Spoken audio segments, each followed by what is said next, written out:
बेटा अब reported speech में प्रोनाउंस में भी तो चेंज आते हैं। अब प्रोनाउंस में कैसे चेंज आते हैं ध्यान से सुनना।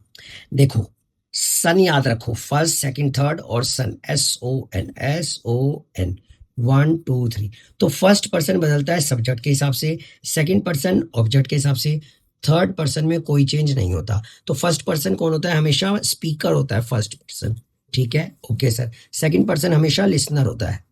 थर्ड पर्सन वो होता है जिसके बारे में हम बात कर रहे होते हैं, बेसिकली जिसकी चुगली तुम कर रहे होते हो, वो थर्ड पर्सन होता है। जैसे ही, शी, इट, दे, ये जब भी आता है ये एज इट इज उठ के आ जाता है। लेकिन अगर कभी यू है तो ऑब्जेक्ट देखो किसमें, रिपोर्टिंग वर्ब में, शुरुआत में ऑब्जेक्ट देखो, उसके हिसाब से बदलो। फर्स्ट पर्सन आई और वी आ गया तो शुरुआत में सब्जेक्ट देखो, उसके हिसाब से। जैसे देखो she said my mother is an artist. अच्छा सर फिर देखो शी सेड, अब जो माई है, माई कौन सा पर्सन है? माई फर्स्ट पर्सन हो गया। फर्स्ट पर्सन बदलता है सब्जेक्ट के हिसाब से। सब्जेक्ट क्या है? शी। तो इसलिए यहाँ पे क्या आ गया? हर। हर मदर इज का क्या चेंज हो जाता है? वॉज क्यों हुआ? टेंस चेंज क्यों हुआ? क्योंकि यहाँ पे क्या था? सेड था। से होता तो चेंज नहीं होता। ऐसे ही I said to him, said to आते ही क्या आ गया? टोल्ड आ गया। आई टोल्ड देम, अभी यू है, यू किस हिसाब से बदलता है? सेकंड पर्सन ऑब्जेक्ट के हिसाब से। ऑब्जेक्ट क्या है? देम। देम के हिसाब से यहाँ पे क्या आ जाना चाहिए? दे आ जाना चाहिए।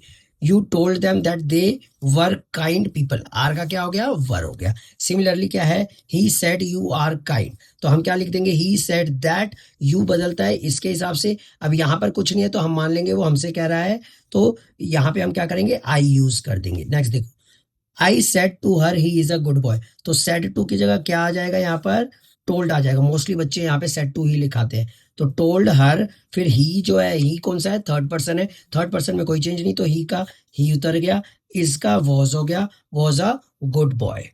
देखो बेटा रिपोर्टेड स्पीच में प्रोनाउंस भी चेंज होते हैं डायरेक्ट इनडायरेक्ट में। तो आई चेंज होता है ही और शी में, मी चेंज होता है हिम हर में, माई हिज हर में, माइन हिज हर्स में, वी चेंज होता है दे में, अस देम में, आर देयर में, आर्स देयर्स में, यू ही शी दे में से कुछ भी, यू हिम हर देम में से कुछ भी। और सब्जेक्ट के केस में आए तो ये, ऑब्जेक्ट के केस में आए तो ये, योर हिज हर देयर में से, योर्स हिज हर्स देयर्स में से। अच्छा, टाइम और प्लेस भी होता है तो चेंज होता है। नाउ, देन में, टुमारो, द नेक्स्ट डे या the following day, last night, the previous night या the night before, later, after, the day after tomorrow, in 2 days time, next week, the following week, today, that day, tonight, that night, yesterday, the previous day, the day before, thus, so, ago, before, just, then, at present, at that time. इसके अलावा कुछ और changes भी होते हैं। कम का गो, this का that, hair का देयर, ब्रिंग का टेक, दीज का दोज, हैंस का थैंस, हेयर बाय का देयर बाय। ये लर्न करने हैं, ठीक है? याद रखना ये सब चीजें तुम्हें लर्न करनी है, ठीक है?